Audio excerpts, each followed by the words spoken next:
आपका हमारे YouTube channel Jesus word revealed में स्वागत है। क्या आप कभी सोच सकते हैं कि एक साधारण इंसान की प्रार्थना से पूरी मानवता की दिशा बदल सकती है? एक नाम जिसने ईश्वर से संवाद कर इतिहास की धारा मोड़ दी। यह केवल एक कहानी नहीं, यह एक चेतावनी है, एक आशा है। यह है एनोस की कहानी। एनोस का जन्म आदम और हव्वा के पोते के रूप में हुआ था। उनके पिता सेथ थे, वह पुत्र जो आदम और हव्वा को हाबिल के मारे जाने के बाद मिला था। संसार उस समय नैतिक और आध्यात्मिक दृष्टि से तेजी से पतन की ओर जा रहा था।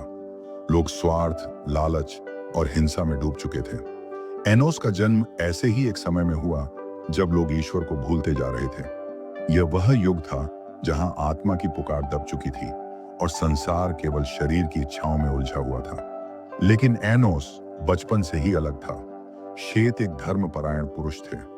उन्होंने एनोस को अपने पिता आदम की कहानियां सुनाई। कैसे भगवान ने मनुष्य को बनाया, कैसे आदम और हव्वा ने ईश्वर की आज्ञा का उल्लंघन किया और कैसे वे स्वर्ग से निकाल दिए गए। शेत ने अपने पुत्र से कहा था, हमारे पापों ने हमें ईश्वर से दूर किया है, लेकिन अगर दिल सच्चा हो तो वही ईश्वर हमें फिर से अपनाता है। एनोस इन बातों को केवल शब्द नहीं समझता था, वह उन्हें महसूस करता था।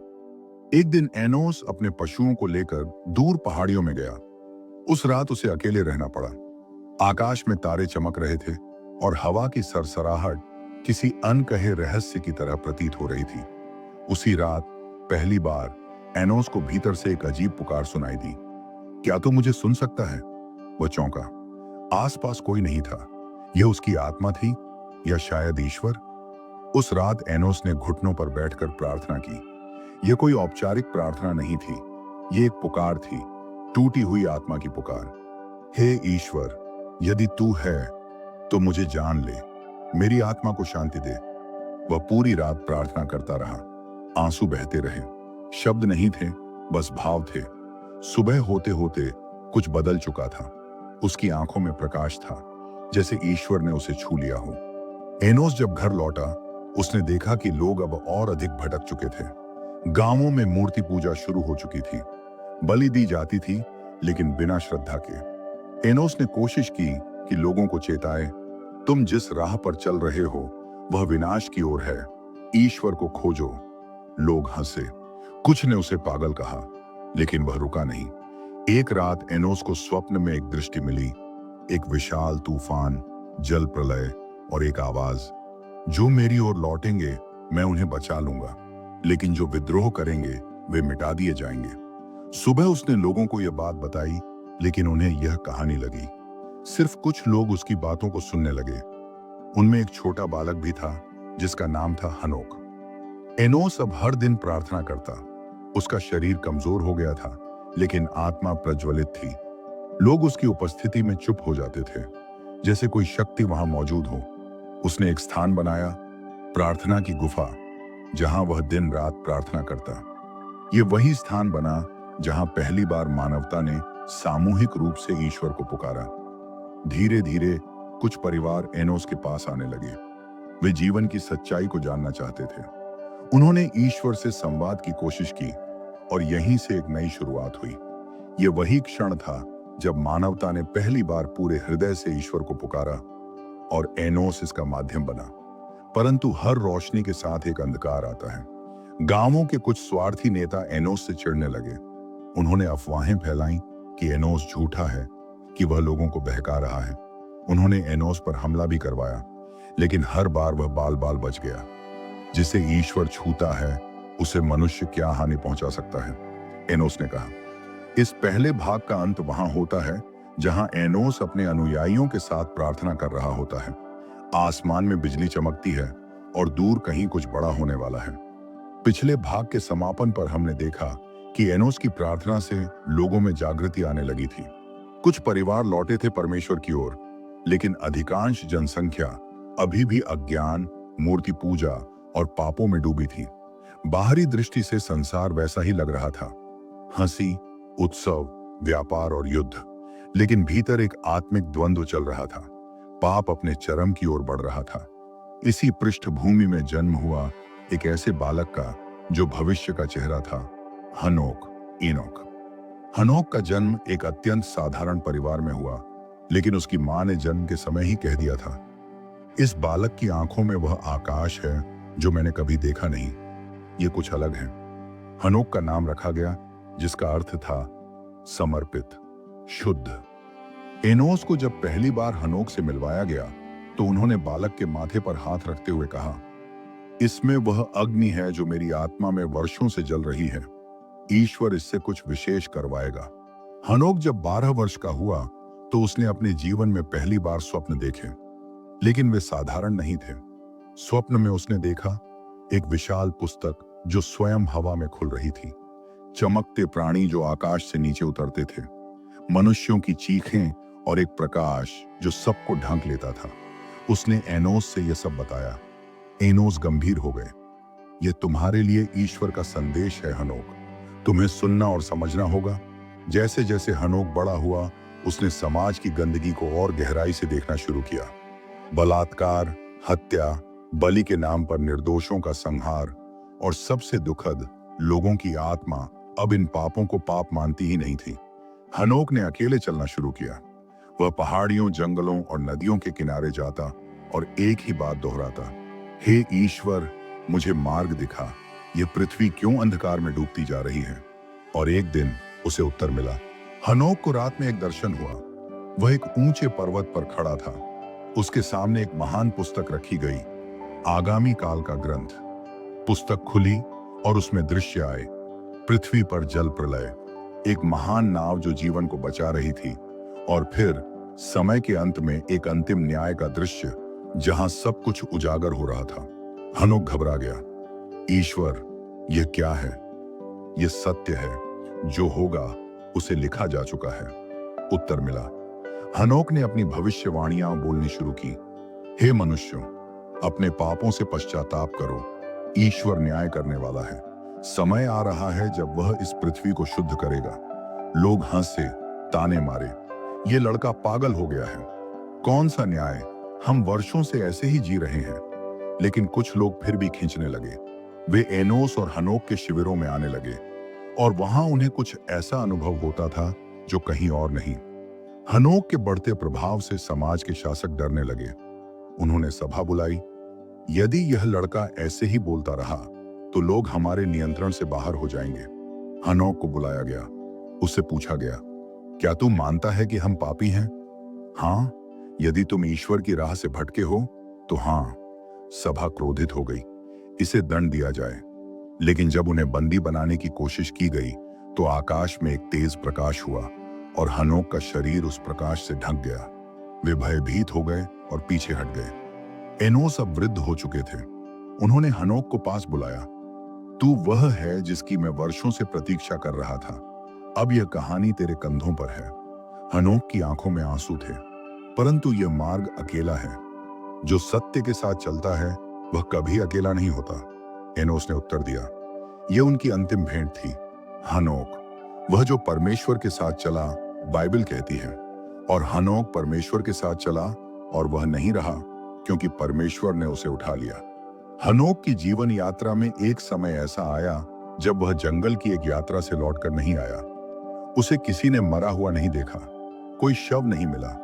यह विश्वास बना कि परमेश्वर ने उसे जीवित ही अपने पास उठा लिया। हनोक के उठाए जाने के बाद लोग दहशत में आ गए, लेकिन जिनके हृदय में ईश्वर के लिए प्यास थी, वे इस घटना को संकेत मानते रहे। हनोक की भविष्यवाणियां अब लिपिबद्ध की जाने लगी। वह पुस्तक जिसे उसने स्वप्न में देखा था, वह वास्तविक रूप लेने लगी। प्रस्तावना। कभी आपने सोचा है, अगर दुनिया में सब कुछ बुराई से भर जाए तो क्या होगा? अगर इंसान खुद को भगवान समझ बैठे, तो क्या सच में कोई रास्ता बचता है? यह कहानी है उस समय की, जब पूरी पृथ्वी को मिटाने का फैसला हो चुका था। लेकिन एक आदमी था जो परमेश्वर की आंखों में अनुग्रह पाया, नूह।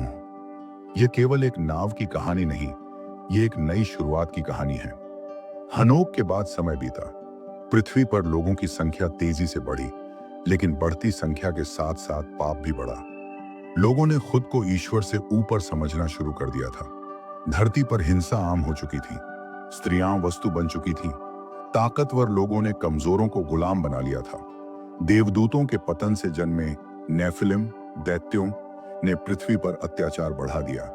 लोगों ने ईश्वर का नाम लेना तक छोड़ दिया था। बाइबल कहती है, यहोवा ने देखा कि मनुष्य की बुराई पृथ्वी पर बहुत बढ़ गई है और उनके मन के विचार हर समय बुराई की ओर ही झुके रहते हैं। परमेश्वर का हृदय दुखी हुआ। परमेश्वर ने अपनी रचना को देखा और उसका हृदय पीड़ित हो गया। वह परमेश्वर जो प्रेम है, अब न्याय करने के लिए तैयार था। मैं पृथ्वी पर से मनुष्य को मिटा डालूंगा जिनको मैंने बनाया है, मनुष्य से लेकर पशु, रेंगने वाले और आकाश के पक्षियों तक को। लेकिन उसी धरती पर एक व्यक्ति था जो अलग था। नूह हनोक की वंशावली में से था। वह हनोक का परपोता था। बचपन से ही वह ईश्वर से डरता था, उसकी आज्ञाओं का पालन करता था। वह न शोर मचाता था, न मंच बनाता था, लेकिन उसके जीवन में एक अलग प्रकार की शांति और शक्ति थी। बाइबल कहती है, परंतु नूह ने यहोवा की दृष्टि में अनुग्रह पाया। उत्पत्ति 6:8। एक रात नूह एक गहरी प्रार्थना के बाद सोया हुआ था। सपने में उसने एक दृश्य देखा। एक विशाल समुद्र लहरों में उठ रहा था। मनुष्य चीख रहे थे। केवल एक लकड़ी की नाव तैर रही थी और एक आवाज आई, हे नूह, तू धर्मी है, मैं तुझे और तेरे परिवार को बचाऊंगा। तू एक नाव बना, उसके अंदर 2-2 पशु पक्षी इकट्ठे कर। नूह की आंख खुली और वह कांप रहा था, लेकिन आदेश स्पष्ट था। वह जानता था यह केवल सपना नहीं, एक बुलावा था। नूह ने काम शुरू किया। उसने एक ऊंचे मैदान में गोपहर वृक्ष गोफर वुड से एक विशाल नाव बनानी शुरू की। यह नाव 300 हाथ लंबी, 50 हाथ चौड़ी और 30 हाथ ऊंची थी, लगभग एक आधुनिक जहाज जितनी। नाव में 3 मंजिलें थीं, एक खिड़की और एक दरवाजा। लोगों ने उसका मजाक उड़ाया, ओ पागल नूह, तू रेगिस्तान में नाव क्यों बना रहा है? क्या तुझे लगता है कि तू अकेला सही है और बाकी सब गलत? लेकिन नूह न रुका। वह लकड़ी काटता, हथौड़े मारता और ईश्वर के निर्देशों का पालन करता। नूह केवल नाव नहीं बना रहा था, वह लोगों को चेतावनी भी दे रहा था। तुम्हारे पाप ईश्वर की सीमा पार कर चुके हैं। यदि तुम पश्चाताप नहीं करोगे तो सब कुछ नष्ट हो जाएगा। लेकिन लोग हंसते रहे। उसने वर्षों तक चेताया, कुछ कहते हैं 120 साल तक, लेकिन कोई नहीं बदला। और एक दिन एक अद्भुत दृश्य सामने आया। आकाश से पक्षियों के जोड़े उड़कर आने लगे। जंगलों से जानवरों के जोड़े चलकर आने लगे। शेर और भेड़, हाथी और चूहे सभी एक दिशा में चल रहे थे। लोग अचंभित थे, लेकिन अब भी उन्होंने विश्वास नहीं किया। ये पागल जानवरों को भी बहका रहा है, किसी ने कहा। लेकिन नूह जानता था अब समय निकट है। हनोक को रात में एक दर्शन हुआ। वह एक ऊंचे पर्वत पर खड़ा था। उसके सामने एक महान पुस्तक रखी गई, आगामी काल का ग्रंथ। पुस्तक खुली और उसमें दृश्य आए। पृथ्वी पर जल प्रलय, एक महान नाव जो जीवन को बचा रही थी, और फिर समय के अंत में एक अंतिम न्याय का दृश्य जहां सब कुछ उजागर हो रहा था। हनोक घबरा गया। ईश्वर, यह क्या है? यह सत्य है, जो होगा उसे लिखा जा चुका है। उत्तर मिला। हनोक ने अपनी भविष्यवाणियां बोलनी शुरू की। हे मनुष्यों, अपने पापों से पश्चाताप करो, ईश्वर न्याय करने वाला है। समय आ रहा है जब वह इस पृथ्वी को शुद्ध करेगा। लोग हंसे, ताने मारे, ये लड़का पागल हो गया है। कौन सा न्याय? हम वर्षों से ऐसे ही जी रहे हैं। लेकिन कुछ लोग फिर भी खींचने लगे। वे एनोस और हनोक के शिविरों में आने लगे और वहां उन्हें कुछ ऐसा अनुभव होता था जो कहीं और नहीं। हनोक के बढ़ते प्रभाव से समाज के शासक डरने लगे। उन्होंने सभा बुलाई। यदि यह लड़का ऐसे ही बोलता रहा तो लोग हमारे नियंत्रण से बाहर हो जाएंगे। हनोक को बुलाया गया। उससे पूछा गया, क्या तू मानता है कि हम पापी हैं? हाँ।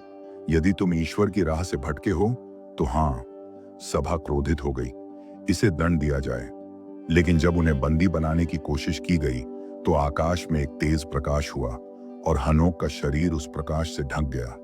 वे भयभीत हो गए और पीछे हट गए। एनोस अब वृद्ध हो चुके थे। उन्होंने हनोक को पास बुलाया।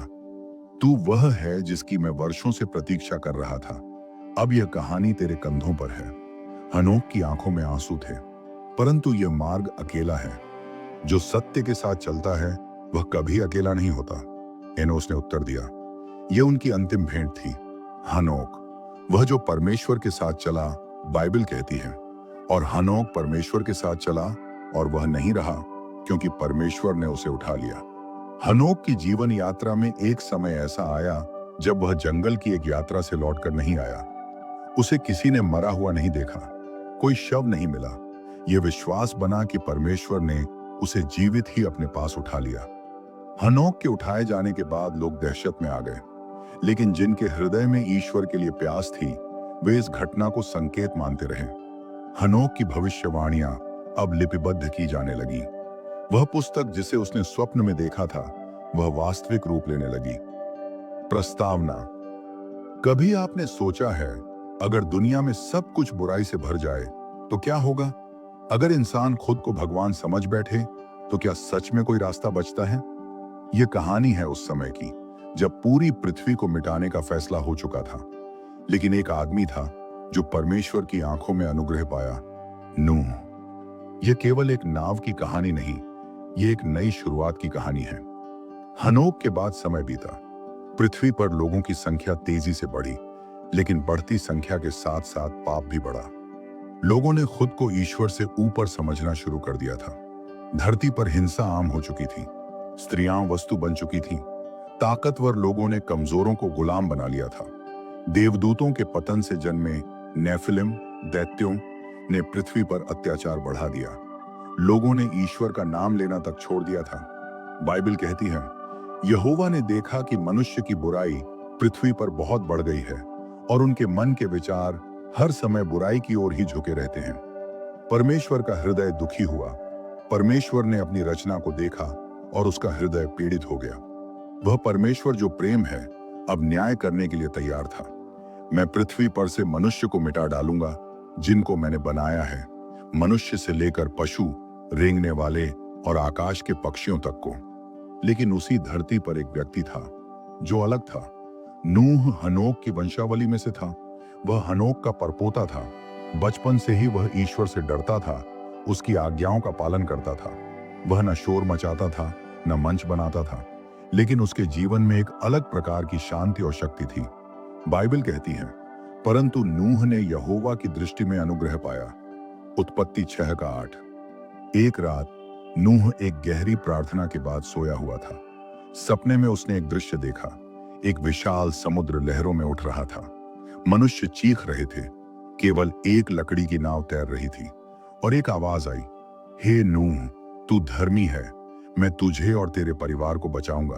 तू एक नाव बना, उसके अंदर 2-2 पशु पक्षी इकट्ठे कर। नूह की आंख खुली और वह कांप रहा था, लेकिन आदेश स्पष्ट था। वह जानता था यह केवल सपना नहीं, एक बुलावा था। नूह ने काम शुरू किया। उसने एक ऊंचे मैदान में गोपहर वृक्ष, गोफर वुड से एक विशाल नाव बनानी शुरू की। यह नाव 300 हाथ लंबी, 50 हाथ चौड़ी और 30 हाथ ऊंची थी, लगभग एक आधुनिक जहाज जितनी। नाव में 3 मंजिलें थीं, एक खिड़की और एक दरवाजा। लोगों ने उसका मजाक उड़ाया, ओ पागल नूह, तू रेगिस्तान में नाव क्यों बना रहा है? क्या तुझे लगता है कि तू अकेला सही है और बाकी सब गलत? लेकिन नूह न रुका। वह लकड़ी काटता, हथौड़े मारता और ईश्वर के निर्देशों का पालन करता। नूह केवल नाव नहीं बना रहा था, वह लोगों को चेतावनी भी दे रहा था। तुम्हारे पाप ईश्वर की सीमा पार कर चुके हैं। यदि तुम पश्चाताप नहीं करोगे तो सब कुछ नष्ट हो जाएगा। लेकिन लोग हंसते रहे। उसने वर्षों तक चेताया, कुछ कहते हैं 120 साल तक, लेकिन कोई नहीं बदला। और एक दिन एक अद्भुत दृश्य सामने आया। आकाश से पक्षियों के जोड़े उड़कर आने लगे, जंगलों से जानवरों के जोड़े चलकर आने लगे। शेर और भेड़, हाथी और चूहे सभी एक दिशा में चल रहे थे। लोग अचंभित थे, लेकिन अब भी उन्होंने विश्वास नहीं किया। ये पागल जानवरों को भी बहका रहा है, किसी ने कहा। लेकिन नूह जानता था अब समय निकट है। एक दिन परमेश्वर की आवाज आई, हे नूह, तू अपने परिवार और जानवरों के साथ नाव में प्रवेश कर जा, समय पूरा हो चुका है। नूह ने अपनी पत्नी, 3 पुत्रों शेम, हाम, याफेत और उनकी पत्नियों को लेकर नाव में प्रवेश किया। नूह ने बाहर अंतिम बार लोगों को देखा। आंसू उसकी आंखों में थे। यह तुम्हारा अंतिम अवसर है, आओ ईश्वर की ओर लौटो। लेकिन कोई नहीं आया। तब परमेश्वर ने स्वयं दरवाजा बंद कर दिया। 7 दिन तक कुछ नहीं हुआ। लोग हंसते रहे। देखा, सब झूठ था।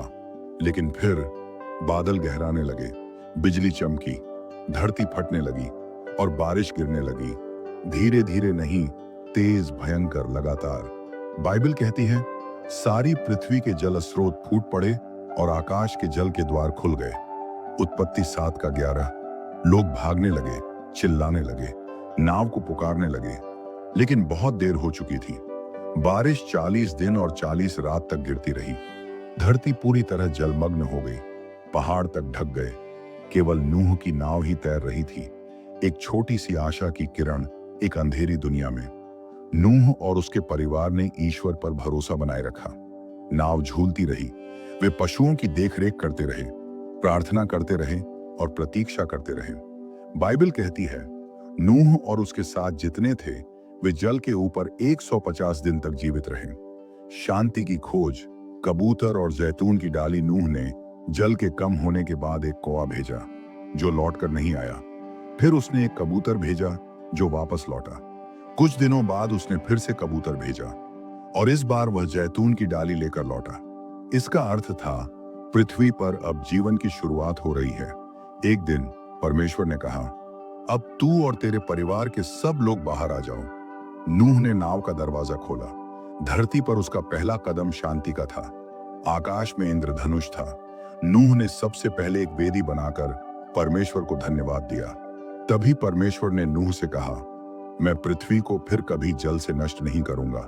यह इंद्रधनुष इस वाचा का चिन्ह होगा। और नूह की आंखों से आंसू बह निकले।